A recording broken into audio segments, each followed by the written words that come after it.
বারুইপুরে খুনের মামলা রুজু, পুলিশের গ্রেপ্তার এক। যেতে চেয়েছিলেন মমতা। বারুইপুরের ঘটনায় একজনকে গ্রেপ্তার করা হলো। সূত্রের খবর, নিখোঁজ হওয়ার আগে ধৃতের সঙ্গে নাবালিকাকে দেখা গিয়েছিল বলে অভিযোগ উঠেছে। সেটার প্রেক্ষিতে রবিবার সকালেই তাকে আটক করা হয়েছিল, পরে সরকারিভাবে গ্রেপ্তার করা হয়েছে।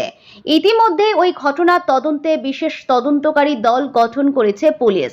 অতিরিক্ত পুলিশ সুপারের নেতৃত্বে ৬ সদস্যের দলই তদন্তভার সামলাবে। তবে আপাতত ওই ঘটনায় ধর্ষণের মামলা রুজু করা হয়নি। প্রাথমিকভাবে খুনের মামলা দায়ের করা হয়েছে। ময়নাতদন্তের রিপোর্ট হাতে পাওয়ার পরে প্রয়োজন মতো ধারা যুক্ত করা হবে বলে সূত্রের খবর।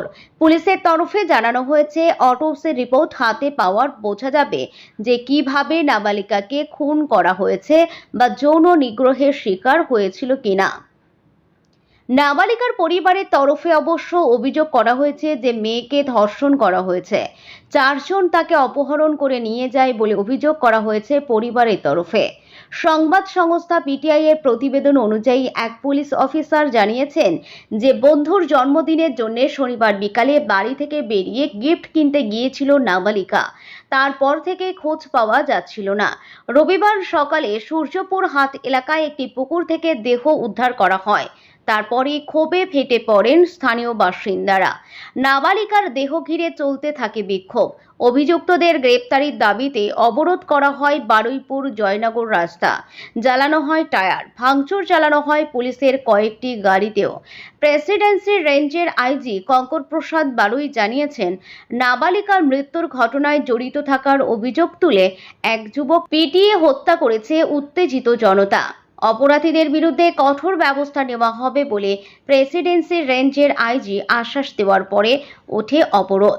মাইক্রোফোন ব্যবহার করে তিনি ঘোষণা করেন, মুখ্যমন্ত্রী শুভেন্দু অধিকারী আমার ফোন করেছেন। তিনি বলেছেন যে সব দোষীদের বিরুদ্ধে ব্যবস্থা নেওয়া হবে এবং তাদের শাস্তি দেওয়া হবে। সেই সঙ্গে তিনি জানান, নাবালিকার বাবা মায়ের সঙ্গে মঙ্গলবার দেখা করবেন মুখ্যমন্ত্রী। তার মধ্যেই বেলেঘাটা তৃণমূল কংগ্রেস বিধায়ক কুণাল ঘোষ দাবি করছেন যে নেত্রী বারুইপুরে সশরীরে যেতে চেয়েছিলেন, কিন্তু তারপর থেকে তার বাড়ির সামনে ব্যারিকেড বসিয়ে দেওয়া হয়েছে। নেত্রী বলতে তিনি কারোর নাম করেননি, তবে নেত্রী হিসাবে কুণাল প্রাক্তন মুখ্যমন্ত্রী তথা তৃণমূল সুপ্রিমো মমতা বন্দ্যোপাধ্যায়ের কথাই বোঝাতে চেয়েছেন বলে মনে করছে রাজনৈতিক মহল।